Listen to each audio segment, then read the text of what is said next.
ধৰ্ম কিয় প্ৰয়োজন হয় এই সম্পৰ্কে পদ্মপুৰাণত এটি শ্লোক আছে, মই তাতে আৰম্ভ কৰিছোঁ যে আহাৰ নিদ্ৰা ভয় মৈথুনাঞ্চ সামান্যমেত পশুবি নৰানাম ধৰ্ম হি তেষাং অধিকো বিশেষ ধৰ্মেন হীনা পশুবি সমানা।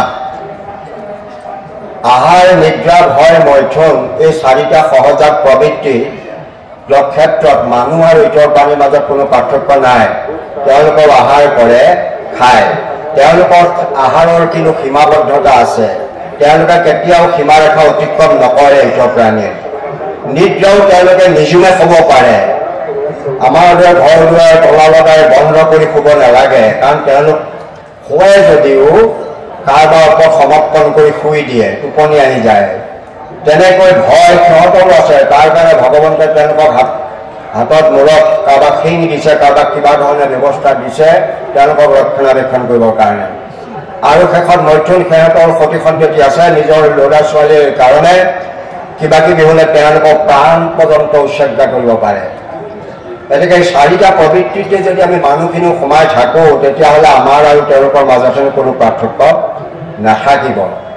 আমাৰ পাৰ্থক্য কোনখিনি ইতৰ প্ৰাণীৰ পৰা মানুহক পৃথকীকৰণ কৰিছে ধৰ্মহে। ধৰ্ম মানে পূজা সেৱা নাম কীৰ্তন যাত্ৰা মহোৎসৱ এইটো শব্দ কোৱা নাই। এই ধৰ্ম শব্দটোৱে আগতে আমাৰ প্ৰাক্তন পদাৰ্থে কোৱা যে ধাৰণাৰ পৰা আহিছে। কি ধাৰণা? যে ধৰ্মই মানুহক পৃথক কৰিছে ইতৰ প্ৰাণীৰ পৰা। কেলে?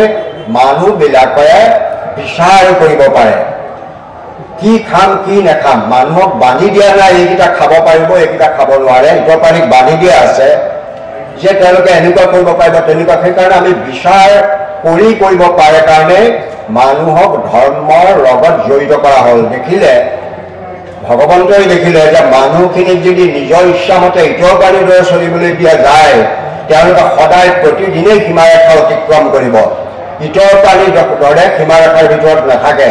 সেইকাৰণে ধৰ্মৰ নামেৰে এটা বিশেষ বস্তু তৈয়াৰ কৰি তাত মানুহখিনিক বান্ধি ৰখাৰ ব্যৱস্থা কৰিলে। গতিকে ধৰ্মীয় বস্তুটো এটা বিশ্বাসৰ ওপৰত প্ৰতিষ্ঠিত। আপোনালোকে পাইছে যে N24 এইটো অনুষ্ঠান কৰিছে যে বিশ্বাসে নিলয় কৰি বুলি এটা অনুষ্ঠান কৰি গুৰুক্ৰিয়া পাতি লৈ তাত ভাগৱত ব্যাখ্যা কৰাৰ এটা ব্যৱস্থা প্ৰদান কৰিছে। এইটো বৰ সময় উপযোগী হৈছে। সেইকাৰণে মই সেই N24 সমস্ত কৰ্মকৰ্তালৈ সেৱা জনাইছোঁ যে বিশ্বাসে নিলয় হৰি। বিশ্বাস এই জগতখন যদি কিহবাত চলিছে বিশ্বাসৰ ওপৰত চলিছে। এই সভাখনত আজি আপোনালোকে পদাধিকাৰ পাতিছে, দায়িত্বশীল ব্যক্তিসকলক দায়িত্ব দিছে, বিশ্বাস কৰি দিছে যে এওঁলোকে অনুষ্ঠানটো ভালকৈ চলিব। এটা বিশ্বাস এটা ডাঙৰ বস্তু। বিশ্বাস শব্দটো কেনেকৈ সৃষ্টি হৈছে? বি এটা উপসৰ্গ, 20টা উপসৰ্গ আছে। ল'ৰা ছোৱালীবিলাকে পঢ়োঁতে পাইছে তৰ পৰা সময় এনেকৈ বুলি প্ৰায় 20টা উপসৰ্গ আছে। শব্দ বাক্যৰ আগত গৈ শব্দ অৰ্থ সলনি কৰে। ঠিক বিও এটা উপসৰ্গ, বিটোৱে বেছি বা বিশেষ বুজায়। আৰু শ্বাসটো আমি যে শ্বাস প্ৰশ্বাস লৈ আছোঁ, উশাহ নিশাহ লৈ আছোঁ, আমি পানী এগিলাচ আমাৰ ওচৰলৈ লৈ আনিলে আমি সুধিম ক'ৰ পৰা পানী আনিলা, ফিল্টাৰ পানী নে ভাল পানী নে বেয়া পানী, আমি সোধোঁ। কাৰণ পানী খালে যাম চব বেমাৰ হৈ যায়।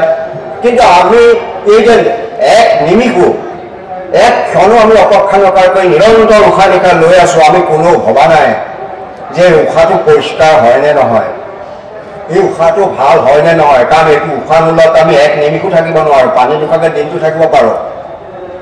এই কথাটো আমাক আকৌ মানুহক বিচাৰ বিবেচনা কৰিবলৈ যাতে উশাহ নোলোৱাকৈ যেতিয়া আমি থাকিব নোৱাৰোঁ, তেনেকৈ বায়ুমণ্ডল প্ৰদূষণ ৰোধ কৰাটো প্ৰয়োজন হৈছে। সেইকাৰণে আজিকালি আপোনালোকে দেখিছে যে সেই কথা সকলো অনুধাৱন কৰি সকলো অনুষ্ঠান প্ৰতিষ্ঠানত সৰু ডাঙৰ বৃক্ষৰ ওপৰত গুৰুত্ব দিয়া হৈছে। যিটো কথা মহাপুৰুষ শংকৰদেৱে আমাক বহুদিনৰ আগতে সোঁৱৰাই দিছিল। সেই মহাপুৰুষ শংকৰদেৱৰ আদৰ্শৰ ওপৰত ৰক্ষা কৰি এতিয়া আমি বৃক্ষৰোপণটো সকলো অনুষ্ঠানৰ এটা আৰম্ভণি কৰিছোঁ। কাৰণ আমি গম পাইছোঁ আমি উশাহ লোৱা যদি শ্বাস প্ৰশ্বাসটো যদি আমাৰ শুদ্ধ নহয় তেতিয়াহ'লে আমাৰ সিদ্ধ প্ৰসাদ খোৱা বা অন্যান্য পানী খোৱা এইবিলাকৰ পৰা এটা ডাঙৰ বেমাৰ হৈ যাব পাৰে।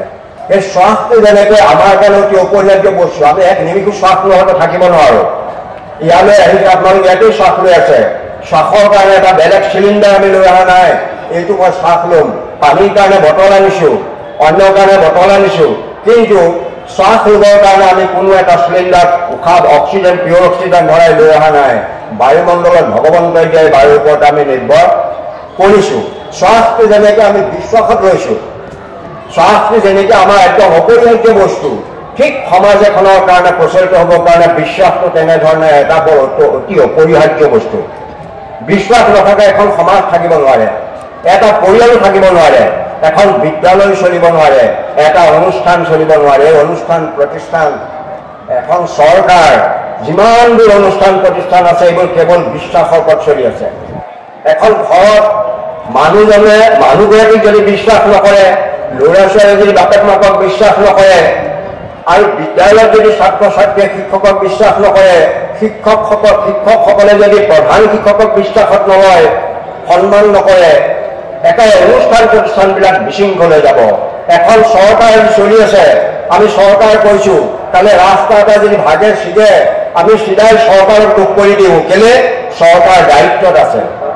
কিন্তু চৰকাৰে কামটো তাৰ যোগেদি কৰিছে। চৰকাৰে তেওঁলোকৰ বিষয়া কৰ্মচাৰীবিলাকক লৈহে কাম কৰিছে। ৰাস্তাটো বনাই থাকোঁতে ইঞ্জিনিয়াৰৰ কামটো মুখ্যমন্ত্ৰী বা কোনো মন্ত্ৰী আহি নকৰে। সেই ইঞ্জিনিয়াৰ বা বিষয়াসকলৰ ওপৰত নিৰ্ভৰ কৰি এই দেশখন চলাই আছে। আমাৰ সেনা বাহিনীৰ ওপৰত বিশ্বাস কৰি আমাৰ ভাৰত চৰকাৰ চলি আছে। পুলিচ মিলিটাৰীৰ ওপৰত বিশ্বাস কৰি এখন চৰকাৰ চলি আছে।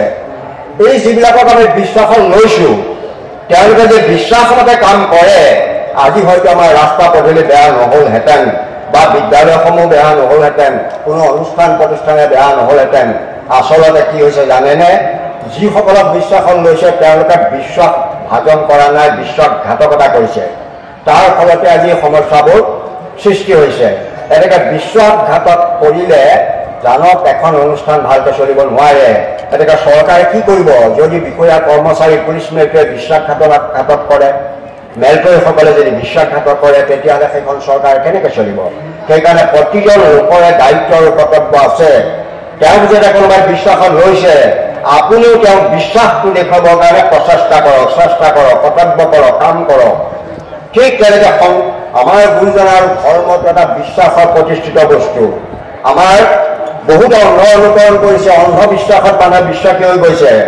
অন্ধবিশ্বাসৰ পৰিৱৰ্তে যদি আমি শুদ্ধভাৱে বিশ্বাসৰ যোগেদি আগবাঢ়োঁ, তেতিয়াহ'লে ধৰ্মৰ যোগেদি আমি সনাতন সত্য উপলব্ধি কৰিব পাৰিম বুলি শাস্ত্ৰই নিৰ্ণয় কৰিছে। ধৰ্মৰ যোগেদিয়ে এতেকে ধৰ্মটো এটা বিশ্বাসৰ বস্তু বুলি ইয়াত কোৱা হৈছে।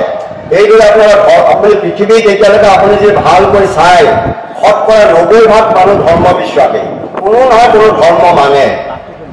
ভাৰতবৰ্ষৰ বিশাল সনাতন হিন্দু ধৰ্মৰ লোকসকলেও বিভিন্ন ধৰ্ম ভাগ হৈ গ'লেও কিবা নহয় কিবা ধৰ্ম তেওঁলোকে পালন কৰি আছে, অৰ্থাৎ ধৰ্ম বিশ্বাসী। গতিকে এই বিশ্বাসটো ধৰ্মই আমাক গঢ়ি দিছে। আমি যদি ধৰ্মক অন্যায় কৰোঁ, ধৰ্ম ৰক্ষাটো ৰক্ষা, যিসকলে ধৰ্মক ৰক্ষা কৰে ধৰ্মই তেওঁক ৰক্ষা কৰে। যি ধৰ্মক যি হিংসা কৰে, ধৰ্মই তেওঁক হিংসা কৰে। গতিকে আমি ধৰ্মবিলাক কৰোঁতে সেই কথাবোৰ চাব লাগিব। ধৰ্মৰ নামত বহুত অনুষ্ঠান প্ৰতিষ্ঠান হ'ল, তাতে এটা বিশেষ অনুষ্ঠান নাম আপোনালোকে পালে, আজি যিটো সভাত আপোনালোকৰ মানে সোমাইছে, এইটো হ'ল শ্ৰীমন্ত শংকৰদেৱ সংঘ। শ্ৰীমন্ত শংকৰদেৱ সংঘ এই ভাৰতৰ উত্তৰ পূব ভাৰতৰ এটা বৃহৎ অনুষ্ঠানেই নহয়, ই খুব বৃহৎ অনুষ্ঠান আৰু সুশৃংখলিত অনুষ্ঠান। ই মানে শৃংখলাবদ্ধ অনুষ্ঠান, নীতিবান অনুষ্ঠান, নীতি সদচাৰী অনুষ্ঠান। গতিকে অনুষ্ঠানৰ এটা বৈশিষ্ট্য কি?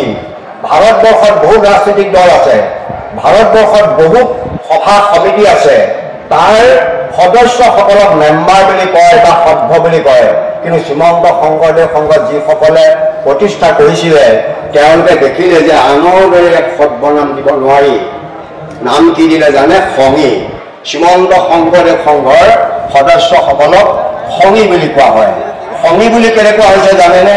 সংগীৰ এটা ভয়ংকৰ তাৎপৰ্য আছে। আপুনি 4জন মানুহ ক'ৰবাত একেলগে হৈ গৈ ক'ৰবাত ফুৰিবলৈ গৈছে, এজনৰ যদি ক'ৰবাত পৰি যায়, ইজনৰ তাত দায়িত্ব আছে।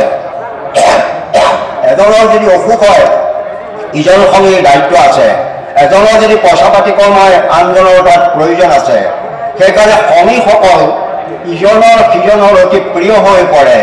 সংগীয়ে সংগীৰ দোষ নেদেখে, গুণ দেখিবলৈ চেষ্টা কৰে। এই সংগী নামটো দি সঁচাকৈ শ্ৰীমন্ত শংকৰদেৱ সংঘৰ মহান ব্যক্তিসকলে বৰ ভাল কাম কৰিছিল। আপোনালোকে চাওক, আমি সংগী কাক বোলো? ইংৰাজী বুলি ক'লে ফ্ৰেণ্ড বুলি ক'লে চবকে বুজায়, কিন্তু অসমীয়াত আকৌ ফ্ৰেণ্ড বুলি ক'লে অকল বন্ধুকে নুবুজায়, চাৰিবিধক বুজায়। বন্ধু, সুহৃদ, মিত্ৰ আৰু সখী। বিপদত নেৰে যিটো দুখত ক্ষময়, বন্ধু জনা বুলি তাকে জানিবা নিশ্চয়। অৰ্থাৎ আমাৰ সংগীসকল বন্ধু হয়। সেই বাক্যতে সেইটোকে বন্ধু বুলি কৈছে। বিপদত নেৰে যিটো দুখত ক্ষময়, বন্ধু জনা বুলি তাকে জানিবা নিশ্চয়। তাৰ পাছতে সুহৃদ, সংগীসকল কেনেকৈ সুহৃদ? এক দেৱতাতে দুই ভজে দুইজন সুহৃদ বুলি তাকে জানিবা সুজন। একেজন ঈশ্বৰৰ যেতিয়া সেৱক হয়, একেজন গুৰুৰ যদি শিষ্য হয়, তেতিয়াহ'লে সেই দুজনৰ মাজত সুহৃদ সম্বন্ধ গঢ়ি উঠে। সুহৃদ সম্বন্ধত এটা ভাল সম্পৰ্ক, গতিকে সেইটো সুহৃদ আহিল। আৰু তাৰ পাছতে আহিলে বিবাহ আদি সূত্ৰবদ্ধ হৈ যিটোজন মিত্ৰ বুলি সম্বন্ধ ঘটা সেইটোজন। আমি যদি সংগীবিলাকৰ মাজত আমি সংগীবিলাক যেতিয়া শুদ্ধ ধৰ্ম আচৰণ কৰিছে বুলি ভাবিছোঁ, তেতিয়াহ'লে সংগী ঘৰৰে বিয়া বাৰু যদি সম্পৰ্কবোৰ গঢ়ি তোলে, তেওঁ আমাৰ মিত্ৰ হৈ পৰিব। গতিকে তেনেকুৱা সম্পৰ্ক আমি সংগীৰ মাজতে গঢ়ি তোলাৰ প্ৰয়াস কৰিব লাগিব। তেতিয়া এখন আমি ভবাৰ মতেৰে আমাৰ যিসকলে অনুষ্ঠানটো প্ৰতিষ্ঠা কৰিছিল, তেওঁলোকৰ যি লক্ষ্য আছিল, সেই লক্ষ্যত আমি উপনীত হ'ব পাৰিম। আমি সেইটো প্ৰচেষ্টা কৰিব লাগিব। তাৰ পাছতে আহিলে সখী। একত্ৰানৰ মনত কিছু গুৰুত্ব নাহি যাৰ, সখী বুলি সম্বন্ধ ঘটাৰ এটা সম্বাদ। যাৰ মন প্ৰাণ একেই, কোনো গোপনীয়তা নাই, কাৰোবাক ঠগ কৰিবলৈ নাই, কপটতা নাই, কাৰো প্ৰতি কোনো ধৰণৰ বিদ্বেষ নাই, সেইবিলাকে সখী বুলি কয়। এনেকৈ সংগীসকল হ'ল আমাৰ ইজন সিজনৰ বন্ধু, সুহৃদ, মিত্ৰ আৰু সখা। এই বোধৰে আমি ভাবি শ্ৰীমন্ত শংকৰদেৱ সংঘৰ সংগীসকলে আগবাঢ়ি যাব লাগিব। আমাৰ আদৰ্শ দেখিলেহে এই অনুষ্ঠানলৈ আন সংগীৰো আগমন ঘটিব। সেইকাৰণে মই এইটো গুৰুত্ব দিছোঁ যে আমি সংগীয়ে হওঁ বা সভ্যই হওঁ, যি হওক, বাস্তৱিকতা আমি একোজন মানুহ। প্ৰথমতে আমি মানুহ। তেনেকৈ মানুহ হোৱাৰ লগে লগে ইঞ্জিনে মানুহ নামটো দিয়া নাই, মানুহ নামটো দিছে বহুত চিন্তা চৰ্চা কৰিহে। মানুহ নামটো কেনেকৈ পাৰোঁ আমি? আপোনালোকে জানে যে আমাৰ যিজন হিন্দু দৰ্শনৰ মতে আমাৰ আদি যিজন আছিল, সেইজনৰ নাম স্বয়ম্ভুৱ মনু কৈছিল। ব্ৰহ্মাই নিজৰ শৰীৰটো মনেৰে দুফাল কৰি এজন পুৰুষ, ধুনীয়া পুৰুষ, এজন স্ত্ৰী সৃষ্টি কৰিছিল। ধুনীয়া পুৰুষজনৰ নাম আছিল স্বয়ম্ভুৱ মনু, আৰু তেওঁৰ পত্নীগৰাকী আছিল শতৰূপা। বৰ ধুনীয়া কাৰণে শতৰূপা দিছিল। তেওঁলোকৰ মাজতে প্ৰথম বিবাহখন হৈছিল। সেইখনে আমাৰ প্ৰথম বিবাহ, আদি বিবাহ।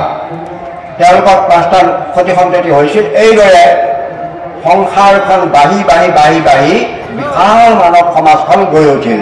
সেইকাৰণে কোৱা হয় মনু অপত্য মানৱ। অপত্য মানে সন্ততি। এই মনু সন্ততি বাঢ়ি বাঢ়ি হৈছে কাৰণে মনু নামটোৰ পৰা আহি বাঢ়ি আমি মানৱ হৈছোঁ বা মনু হৈছোঁ বা মানুহ হৈছোঁ। গতিকে মানুহ আমি মানুহ মানে আপুনি জানিব, শাস্ত্ৰৰ মতে, মহাপুৰুষ শংকৰদেৱৰ মতে আমি দেৱতাক উপাসনা কৰোঁ, যাগ যজ্ঞ কৰোঁ, তীৰ্থ মন্দিৰলৈ যাওঁ, কিন্তু দেৱতাবিলাকে মানুহ চাবলৈ পৃথিৱীলৈ নামি আহে, মানৱ দৰ্শন কৰিব বিচাৰে। কেলৈ জানেনে?